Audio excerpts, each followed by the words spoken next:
One day markets recovery అయ్యాయి అని ఆనందపడే లోపే ఈరోజు మార్కెట్స్లో ఫాలో అయితే వచ్చింది. ఇవి ఇన్ఫాక్ట్ ఇప్పుడు గ్లోబల్ మార్కెట్స్ కూడా ఫాలో అవుతున్నాయి. డవ్ ఫ్యూచర్స్, నాస్డాక్ ఫ్యూచర్స్ అన్ని నెగిటివ్ సైడ్ ఉన్నాయి. దీన్ని బట్టి మీరు రియాలిటీగా ఎలాంటి ఎక్స్పీరియన్స్ని ఫేస్ చేశారనేది మీకు అర్థమయ్యే ఉంటుంది. ఎప్పుడైనా మార్కెట్స్ బీరిష్ మూమెంటం ఫేస్ చేస్తున్నప్పుడు ఒక్క రోజులో రికవరీ వస్తే దాన్ని ఎప్పుడు కూడా ట్రస్ట్ చేయకూడదు. ఇన్ఫాక్ట్ నేను మార్కెట్ జరిగిపోయిందని చెప్పట్లేదు. నిన్న పోస్ట్ మార్కెట్ వీడియో మీరు ఓపెన్ చేసి చూస్తే ఆ రోజు కూడా నేను మీకు క్లియర్గా అదే చెప్పాను. మార్కెట్లో ఒకే రోజు రికవరీ వస్తే దాన్ని మనం ట్రస్ట్ చేయలేమని. అయితే ఈ రోజు మార్కెట్ ఫాలో అవడానికి ఒక బిగ్ టెన్షన్స్ రైజ్ అవుతున్నాయి. ఖట్టార్ యొక్క అఫీషియల్సే క్లియర్గా చెప్తున్నారు క్రూడ్ ప్రైస్ $150 పర్ బ్యారెల్ వెళ్తుందని చెప్పి. $150 పర్ బ్యారెల్ కానీ క్రూడ్ వెళ్తే ఇండియాలో బిగ్ ఇన్ఫ్లేషన్ ఎఫెక్ట్ అయితే పడుతుంది. మనకి రష్యా వాళ్ళు ఆయిల్ ఇస్తా అన్నారు కదా, కంగారు పడాల్సిన అవసరం ఏముంది అని మీరు అనొచ్చు. ఒక్క రష్యా దగ్గర నుంచే మనం అంత ఆయిల్ని కూడా అతి తక్కువ ప్రైస్కి సప్లై చేసుకోవడం అనేది కష్టం. మన దగ్గర రిజర్వ్స్ ఉన్నాయని మీరు అనొచ్చు. మన దగ్గర ఉన్న రిజర్వ్స్ కేవలం 40 days మాత్రమే వస్తుంది ఇంకా ఫర్దర్గా. అండ్ ఈ వార్ కానీ కంటిన్యూ అయితే మాత్రం ఇంకా బిగ్ ఇంపాక్ట్ పడే అవకాశాలు ఉంటాయి. సేమ్ టైం ఇరాన్ వాళ్ళు అయితే మాత్రం present right now Israel and అలానే యూఎస్ ఒక ఎయిర్ బేసెస్ మీద చాలా ఫాస్ట్గా అటాక్స్ కూడా చేస్తున్నారు. వీటన్ని అప్డేట్స్ బట్టి మండే మార్కెట్స్ ఏం జరగచ్చు, నెక్స్ట్ 48 గంటలు వార్ అప్డేట్స్ ఏమి ఉన్నాయి. సేమ్ టైం వచ్చేసరికి మన ఇండియన్ మార్కెట్స్లో కమింగ్ డేస్లో ఎట్లాంటి కైండ్ ఆఫ్ ఫాల్ అనేది మళ్ళీ చూసే ఛాన్సెస్ ఉన్నాయి. ఏ నెగిటివ్ సినారియోస్లో ఎంత ఫాల్ మనం చూడొచ్చు, ఒకవేళ రికవరీ వస్తే ఎలాంటి సినారియోస్లో రికవరీ రావడానికి ప్రాబబిలిటీస్ ఉన్నాయి. ఇంత సిచ్యువేషన్స్లో కూడా అంటే ఇలాంటి వార్ సిచ్యువేషన్స్లో కూడా గోల్డ్ అండ్ సిల్వర్ ప్రైజెస్ ఎందుకు పెరగట్లేదు? బికాజ్ మీరు చూస్తే లాస్ట్ 7 to 8 days నుంచి గోల్డ్ అండ్ సిల్వర్ అసలు మూమెంటమే లేదు. దీని మీద నేను సెపరేట్ రీల్ కూడా చేశాను, ఇప్పుడే రిలీజ్ అయింది. ఎండ్ కార్డ్లో పెడతాను, ఆ రీల్ని చూడండి, డెఫినెట్గా మీకు అయితే హెల్ప్ అవుతుంది. సో ప్రెజెంట్ రైట్ నో దాని గురించి ఇప్పుడు ఈ వీడియోలో కూడా చెప్తాను, బట్ రీల్ కూడా చూడండి, ఇంకొంచెం హెల్ప్ అవుతుంది. సో ఈ గోల్డ్ అండ్ సిల్వర్ ఎందుకు పెరగట్లేదు? ఇది ఎట్లా ఉంటే రెండు రైల్వే కంపెనీస్ చాలా బిగ్ వేలో మూమెంటం ఇచ్చినాయి. ఆర్వీఎన్ఎల్ అండ్ ఐర్కాన్ కంపెనీస్ రెండు మెర్జ్ అవుతున్నాయని, కానీ దాని మీద ఒక క్లారిఫికేషన్ వచ్చింది. ఆ క్లారిఫికేషన్ వల్ల మండే పడే అవకాశం ఉందా? సేమ్ టైం రియాలిటీ స్టాక్స్ అంటే కన్స్ట్రక్షన్ రిలేటెడ్ స్టాక్స్ ఏవైతే ఉన్నాయో అవన్నీ కూడా ఈరోజు క్రాష్ అయినాయి. ఎందుకు క్రాష్ అయినాయి? గోడ్రేజ్ ప్రాపర్టీస్ కానీ, ఓబెరే రియాలిటీ కానీ ఇవన్నీ ఫాలో అయినాయి. ఎందుకు ఫాలో అయినాయి? ఇలా చాలా అప్డేట్స్ నేను మీకు చెప్పాలి. న్యూస్ అనేది తెలుసుకుంటేనే మార్కెట్లో మీరు ఫర్దర్గా ఎలాంటి కైండ్ ఆఫ్ డెసిషన్ తెలుసుకోవాలనేది మీకు కూడా అర్థమవుతుంది, ఎలాంటి కైండ్ ఆఫ్ డెసిషన్ తీసుకోవాలనేది. సో అందుకే ఈ వీడియో మొత్తం చూడండి. నేను కవర్ చేసే ప్రతి న్యూస్ అప్డేట్ కూడా మీకు డెఫినెట్గా హెల్ప్ అవుతుందని నేనైతే భావిస్తున్నాను. మీరు వీడియో చూస్తున్నప్పుడు మీరు చేయాల్సిందంతా ఒకటే, నేను మా టీం మీకు ఎఫర్ట్స్ పెట్టామని ఏ పాయింట్ ఆఫ్ వ్యూలో అనిపించినా కానీ వీడియోని లైక్ చేయండి. ఛానల్ ఇంకా సబ్స్క్రైబ్ చేసుకోకుండా వీడియో చూస్తూ ఉంటే ఛానల్ కూడా సబ్స్క్రైబ్ చేసుకోండి. ఇదే వీడియో మీ ఫ్రెండ్స్ ఆర్ మీ రిలేటివ్ షేర్ చేస్తే హెల్ప్ అవుతుంది అనుకుంటే వాళ్ళు కూడా షేర్ చేయండి. Without any delay let's get into our daily market report. ఈరోజు ఓవరాల్గా మార్కెట్స్ ఎలా క్లోజ్ అయ్యి అన్న దాని గురించి చూసుకుంటే నిఫ్టీ అయితే 1.27% నెగిటివ్లో క్లోజ్ అయితే, సెన్సెక్స్ 1.37% నెగిటివ్గా క్లోజ్ అయింది. However bank Nifty and fin Nifty ప్రకారంగా చూసుకుంటే బ్యాంక్ నిఫ్టీ 2.15, ఫిన్ నిఫ్టీ 2.14% నెగిటివ్లో అయితే క్లోజ్ అయింది. మిడ్ అండ్ స్మాల్ క్యాప్స్ పరంగా చూసుకుంటే mid cap 0.71%, small cap 0.24% negative side చూసాం. ఈరోజు ఒక్కరోజు ఇండియా విక్స్ 11% స్పైక్ అవుతూ నియర్ టు 20 దగ్గర అయితే మాత్రం క్లోజ్ అవ్వడం మనం చూసాం. నా మార్కెట్స్ ఫాలో అయినప్పుడు న్యూస్తో సంబంధం లేదు, నేను న్యూస్ని అనాలిసిస్ చేయను. నాకు మార్కెట్స్ని టెక్నికల్గా అనాలిసిస్ చేసి ఇది బీరిష్ మూమెంటేమో బుల్లిష్ మూమెంటేమో తెలుసుకునేలాగా నేర్పించు అని మీరు అనొచ్చు. మీతోనే చెప్పిస్తాను. ఫస్ట్ వన్, ఎప్పుడైనా నిఫ్టీ ఫాలో అవుతున్నా, సెన్సెక్స్ ఫాలో అవుతున్నా, ఏది ఫాలో అవుతున్నా కానీ వెయిటేజ్ స్టాక్స్ బట్టి మనం డిసైడ్ కావాలి. వెయిటేజ్ స్టాక్స్ అంటే మీరు ఇక్కడ క్లియర్గా చూడండి, రైట్ సైడ్ నేను ఎప్పుడు కూడా పెట్టుకుంటాను వెయిటేజ్ స్టాక్స్ని. యాజ్ పర్ వెయిటేజ్ స్టాక్స్ని చూసుకుంటే HDFC bank, ICICI bank, Kotak bank, Axis bank, SBI, IndusInd bank అన్నీ కూడా బీరిష్లోనే క్లోజ్ అయినాయి. ఇన్ఫ్యాక్ట్ బజాజ్ ట్విన్స్ కానీ అండ్ సేమ్ టైం వచ్చేసరికి శ్రీరామ్ ఫైనాన్స్ అండ్ అట్లనే రిలయన్స్ అండ్ ఐటీ కంపెనీస్ వీటన్నిటిలో చూసుకుంటే అన్ని నెగిటివ్గానే క్లోజ్ అయినాయి. రిలయన్స్ ఒక్కటే 1% పాజిటివ్, ఎందుకనేది తర్వాత నేను సెపరేట్ న్యూస్ చెప్పినప్పుడు మీకు అర్థమవుతుంది. రిలయన్స్ ఒక్కటే 1% పాజిటివ్, రిమైనింగ్ అన్నీ కూడా నెగిటివ్గానే ఉన్నాయి. Majority of the weightage stocks నెగిటివ్గా క్లోజ్ అయితే మాత్రం వచ్చే ఫాల్ అనేది సస్టైన్ అవ్వడానికి అవకాశాలు ఎక్కువగా ఉంటాయి. సస్టైన్ అంటే ఏంటి? ఫర్దర్గా ఫాలో అవ్వడానికి అవకాశాలు ఎక్కువగా ఉంటాయి. వెయిటేజ్ స్టాక్స్ బట్టి మీరు ఈజీగా మార్కెట్ని అనలైజ్ చేయొచ్చు. 2, ఇండియా విక్స్. విక్స్ అయితే మాత్రం ప్రెజెంట్ రైట్ నౌ 11 దగ్గర ఉంది. 11% పెరిగింది. యాజ్ ఆఫ్ నౌ 20 దగ్గర ఉంది. విక్స్ ఎప్పుడైనా కానీ 20 అబోవ్ ఉంటే మాత్రం మార్కెట్స్కి సీరియస్ కన్సర్న్స్ రైజ్ అవుతున్నాయని అర్థం. ప్రెజెంట్ రైట్లో ఉన్న విక్స్ ఏదైతే ఉందో ఇదైతే మాత్రం కొంచెం వాల్టాలిటీ ఎక్కువగా పెంచవచ్చు. వాల్టాలిటీ పెంచుతుంది, సేమ్ టైం బీరిష్ మూమెంటం చూడడానికి ప్రాబబిలిటీస్ ఉన్నాయని అర్థం. ఇదో second reason. Third one, Nifty 1.2% negative side correction వచ్చింది. మిడ్ అండ్ స్మాల్ క్యాప్స్లో more than 2% opposite side recovery అయిందా? అవ్వలేదు. మిడ్ అండ్ స్మాల్ క్యాప్స్ ఎప్పుడైనా ఆపోజిట్ సైడ్ వెళ్తుంది అనుకోండి, ఈ ఫాల్ని నమ్మకూడదని అర్థం. మిడ్ అండ్ స్మాల్ క్యాప్స్ కూడా నెగిటివ్లోనే క్లోజ్ అయినాయి. ఎప్పుడైనా మేజర్ ఇండెక్స్కి మిడ్ అండ్ స్మాల్ క్యాప్స్ కూడా ఫేవరబుల్గా మూవ్ అయితే మాత్రం మోస్ట్లీ ఆ డైరెక్షన్ సస్టైన్ అవడానికి అవకాశాలు ఉంటాయి. ఈ 3 కారణాలు బట్టి టెక్నికల్గా మీరు చెప్పొచ్చు. 4 ఇంకోటి ఏంటో తెలుసా? సపోర్ట్ అండ్ రెసిస్టెన్స్ లెవెల్స్ పరంగా చూసుకుంటే 24,340 ఇంపార్టెంట్ సపోర్ట్ లెవెల్. నేను మీకు ఒకటి చెప్పాను, సపోర్ట్ లెవెల్ దగ్గర నుంచి బౌన్స్ అవుతుంది, ఎందుకంటే RSI 30 దగ్గర ఉంది అని చెప్పి. RSI 30 కాస్త 34కి మూవ్ అవుతుంది అన్న టైంకే మళ్ళీ RSI 30 దగ్గరికి వచ్చేసింది. Important resistance level above jump అయిందని అనుకునే టైంకి ఏదైతే క్యాండిల్ ఉందో ఆ క్యాండిల్ లో బ్రేక్ అయ్యి లోవర్ సైడ్ వచ్చేసింది. రైట్ నౌ ఈ వీక్ యొక్క లో ఏదైతే ఉందో ఇది కానీ బ్రేక్ అయితే మళ్ళీ ఫాల్ కంటిన్యూ అవడానికి అవకాశాలు ఉంటాయి. ఇది టెక్నికల్ పాయింట్స్. ఎంత టెక్నికల్ అనాలిసిస్ మనం చేసినా కొన్ని న్యూస్ అప్డేట్స్ బట్టి మార్కెట్స్ క్రాష్ అవ్వడానికి హయ్యర్ ప్రాబబిలిటీస్ ఉంటాయి. ప్రెజెంట్ రైట్ నౌ అదే న్యూస్ అప్డేట్స్ని ఇప్పుడు మనం డిస్కస్ చేద్దాం. మొత్తం గ్లోబల్ మొత్తం కూడా ఒకటే న్యూస్ రన్ అవుతుంది, అది మీ అందరికీ తెలుసు, US, Israel, Iran యొక్క వార్. ఈ వార్ సిచ్యువేషన్స్లో ఎట్లాంటి కైండ్ ఆఫ్ డిఫికల్టీస్ కమింగ్ డేస్లో మనం ఫేస్ చేస్తాం అనేది 1 by 1 అప్డేట్కి వద్దాం. ఫస్ట్ వన్, ఎంటైర్ గ్లోబల్ మార్కెట్స్లో నెగిటివ్ సినారియో కనపడుతుంది. Dow Jones 250 points negative and Nasdaq 195 points negative. In terms of percentage చూసుకుంటే 0.5, 0.8% negative. European markets negative. USD INR పరంగా చూసుకుంటే మన ఇండియన్ రూపీ 92 రూపీస్కి వెళ్ళిపోయింది. 92 రూపాయలు ఒక డాలర్కి వెళ్ళిందంటే this is an all time low. Trust me, ఇది FIS మార్కెట్లో సెల్లింగ్ చేయడానికి ఎక్కువగా సపోర్ట్ చేయడానికి అవకాశాలు ఉంటాయి. రూపీ వీక్ అవుతున్నప్పుడు FII డాలర్స్ నుంచి రూపీ కింద కన్వర్ట్ చేసి ఇండియన్ మార్కెట్లో ఇన్వెస్ట్మెంట్ చేసే అంత సిచ్యువేషన్ లేదు కాబట్టి డెఫినెట్గా వాళ్ళు చేయరు. మోస్ట్లీ వాళ్ళు ఇంకా సెల్లింగే చేసి డాలర్ వైపు ఇండియన్ రూపీని కన్వర్ట్ చేసుకోవడానికి మ్యాక్సిమం ప్రయత్నిస్తూ ఉంటారు. రూపీ వీక్ అవుతుంటే FII సెల్లింగ్ కంటిన్యూ అవుతుంది, అది మాత్రం మర్చిపోవద్దు. ఇక్కడ వరకు ఉన్న నెగిటివ్స్తో పాటు వార్ అప్డేట్స్ ప్రకారంగా మాట్లాడుకుంటే వార్ తీవ్రత పెంచడానికి కొన్ని కారణాలు ఉన్నాయి, అది ఒక్కొక్కటి మాట్లాడదాం. సోషల్ మీడియాలో ఒక న్యూస్ సర్క్యులేట్ అవుతుంది కదా, దానికి ఇరాన్ వాళ్ళు క్లియర్గా చెప్పేశారు, మేము స్ట్రైట్ ఆఫ్ హార్మోజ్ని బ్లాక్ చేస్తామని ఏదైతే చెప్పామో అది స్ట్రైట్ ఆఫ్ హార్మోజ్ని మొత్తము బ్లాక్ చేయము. మేము బ్లాక్ చేసేది కేవలం US షిప్స్ని, యూరోప్ షిప్స్ని అండ్ సేమ్ టైం USకి సపోర్టింగ్గా ఉన్న కంట్రీస్ ఏవైతే ఉన్నాయో వాటికి మాత్రమే మేము బ్లాక్ చేస్తాం. ఇండియాకి, చైనాకి, తాయివాన్కి షిప్స్ అయితే మాత్రం కంటిన్యూ చేసుకోవచ్చు అని చెప్పారు. ఇరాన్ ఈ స్టేట్మెంట్ చెప్పినా కానీ నిన్న ఒక ఇన్సిడెంట్ జరిగింది, మీ అందరికీ గుర్తుందనుకుంటా. ఇది అంటే మార్నింగ్ ప్రీ మార్కెట్లో చెప్పాను. ఇరాన్ వాళ్ళు బెహ్రెయిన్లో ఉన్న one of the largest oil refinery ఏదైతే ఉందో దాని మీద అటాక్ చేశారు. ఎప్పుడైతే ఆయిల్ రిఫైనరీ మీద అటాక్ చేశారో UAEలో ప్రెజెంట్ రైట్నో ఆయిల్ ఎక్స్పోర్ట్ చేయడానికైనా కానీ టెన్షన్ వాళ్ళకి కూడా రేజ్ అవుతుంది. అండ్ ఇంకోటి ఏంటంటే ఈరోజు మార్కెట్స్లో ఈ ప్యానిక్ సిచ్యువేషన్ కనిపించడానికి ఇంకో రీజన్ కూడా ఉంది. నేను ఇప్పుడు పోస్ట్ మార్కెట్ కోసం ఆల్మోస్ట్ స్టార్ట్ చేసేద్దాం అనుకున్న టైంకి మనీ కంట్రోల్లో ఈ నోటిఫికేషన్ వచ్చింది, లక్కీగా చూశాను. ఖతార్ గవర్నమెంట్ చెప్తున్న దాని ప్రకారంగా US ప్రెజెంట్ రైట్నో ఆయిల్ ఎక్స్పోర్ట్స్ని అయితే మాత్రం కొన్ని రోజులు ఆపేద్దాం అనుకుంటున్నారంట. అండ్ ఇంకోటి ఏంటంటే రిఫైనరీస్ మీద అటాక్ చేస్తున్నారు కాబట్టి పీపుల్ లైఫ్స్ ఏవైతే ఉన్నాయో వాటిని రిస్క్ చేయకుండా ఉండడం కోసం కొన్ని రోజుల వరకు ఈ రిఫైనరీని కూడా ఆపుదామని అనుకుంటున్నారు. ప్రొడక్షన్ కూడా స్టాప్ చేద్దామని కూడా అనుకుంటున్నారు. ఈ ప్రొడక్షన్ని స్టాప్ చేద్దామని అనుకుంటున్నారని అంటే డెఫినెట్గా ఆయిల్ సప్లై అనేది స్ట్రైట్ ఆఫ్ హార్మోజ్ నుంచి మరి వెళ్ళదని UAE క్లారిటీ ఇచ్చేసింది. అండ్ అంతేకాదు ఖతార్ గవర్నమెంట్ చెప్తున్న దాని ప్రకారంగా $150 నెక్స్ట్ 2 నుంచి 3 వారాల్లోనే, అంటే 2 నుంచి 3 వారాల్లో $150 వెళ్తుందని ఖతార్ వాళ్ళు చెప్తున్నారని అంటే దానికి కారణం ఏంటి? నెక్స్ట్ 2-3 వారాలు ఈ వార్ కంటిన్యూ అవుతుందని. So this is the first reason మార్కెట్స్లో ఫాల్ కంటిన్యూ అవ్వడానికి. 2, $150 కానీ ఒక బ్యారెల్ $150 కానీ వెళ్తే మాత్రం 2008 లాంటి క్రాష్ చూసినా మనం ఆశ్చర్యపోవాల్సిన అవసరం లేదు.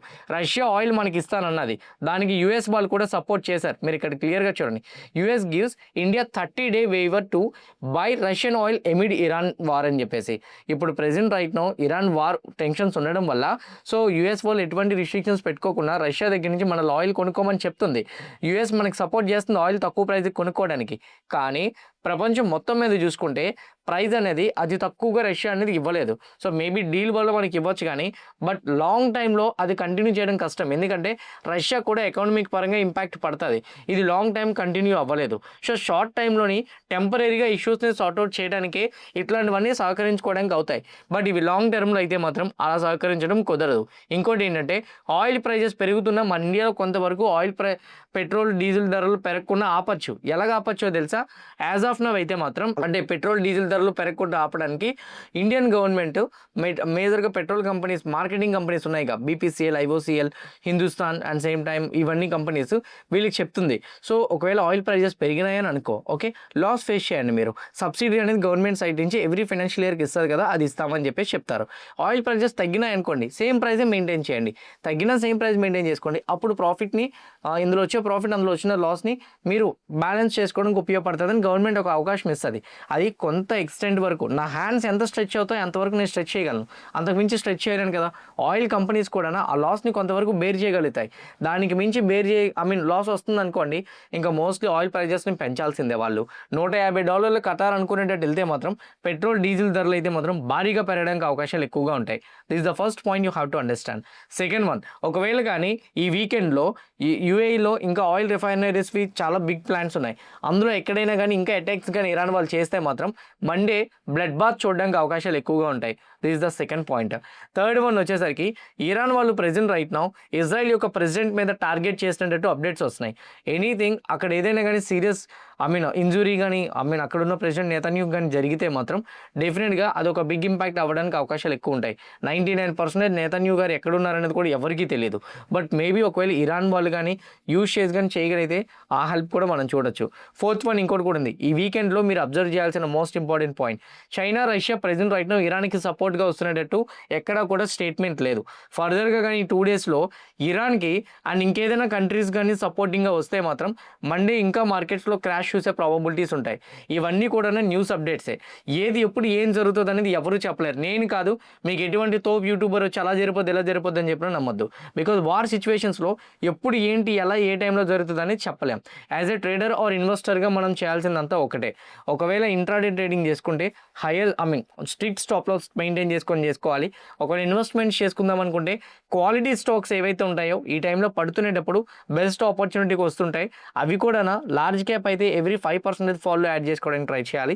మిడ్ క్యాప్ అయితే ఎవ్రీ 10%, స్మాల్ క్యాప్ అయితే ఎవ్రీ 15 to 20% ఫాల్లోని ఆ స్టాక్స్ని యావరేజ్ చేయడానికి క్యాపిటల్ పెట్టుకొని 10% క్యాపిటల్ని డిప్లాయ్ చేసుకుంటూ పోవాలి.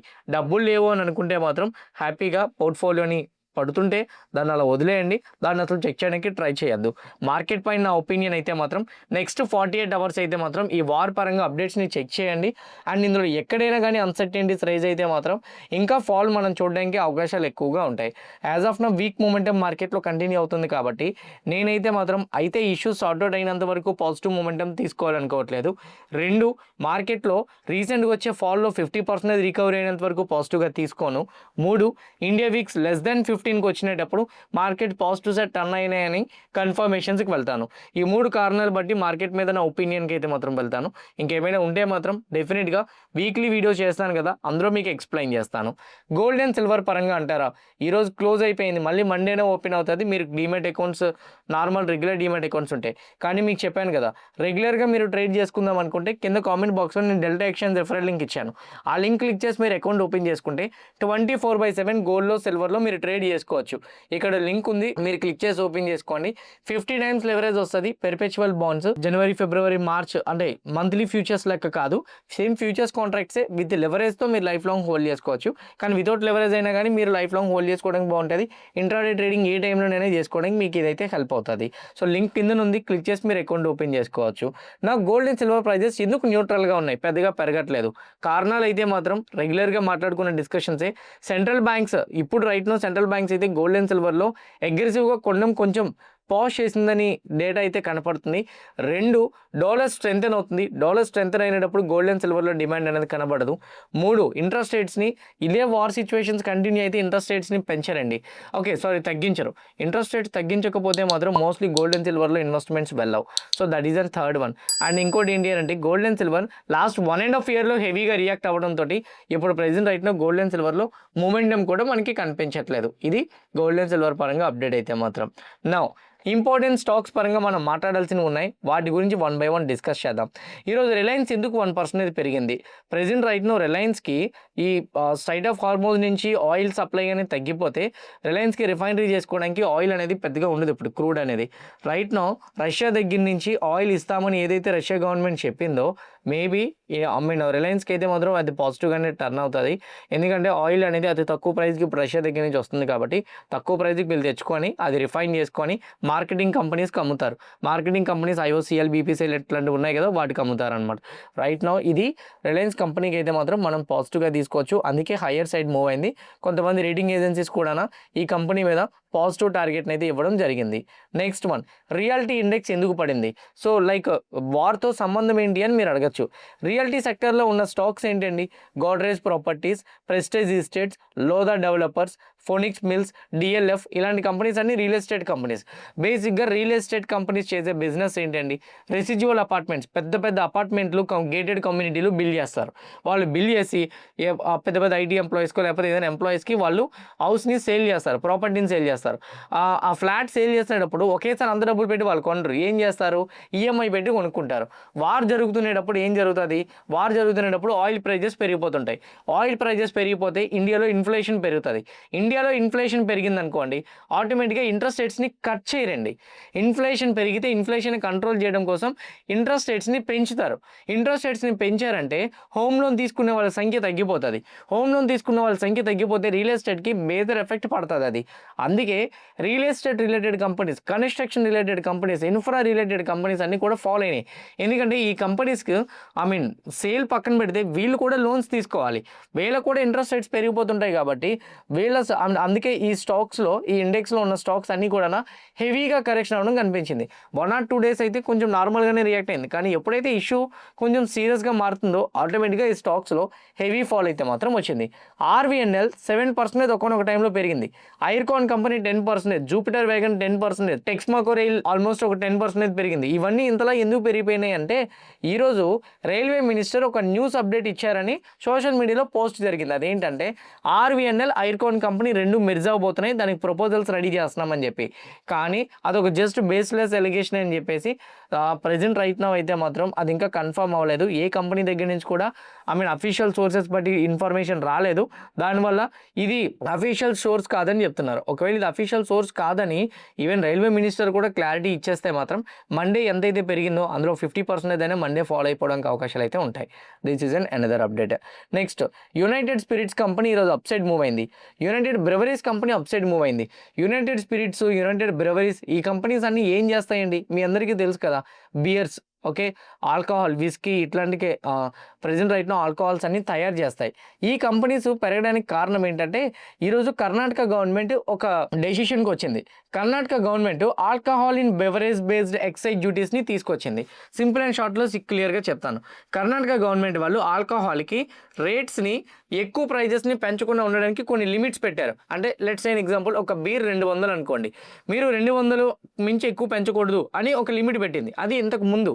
ఇప్పుడు April 1, 2026 నుంచి కర్ణాటక గవర్నమెంట్ ఏం చెప్తుందంటే బీర్ మీద అయినా కానీ, ఆల్కహాల్ మీద అయినా కానీ, అంటే విస్కీస్ ఇట్లాంటి వాటి మీద అయినా కానీ మేము రేట్ ఎంత పెట్టాలని డిసైడ్ చేయాలనుకోవట్లేదు.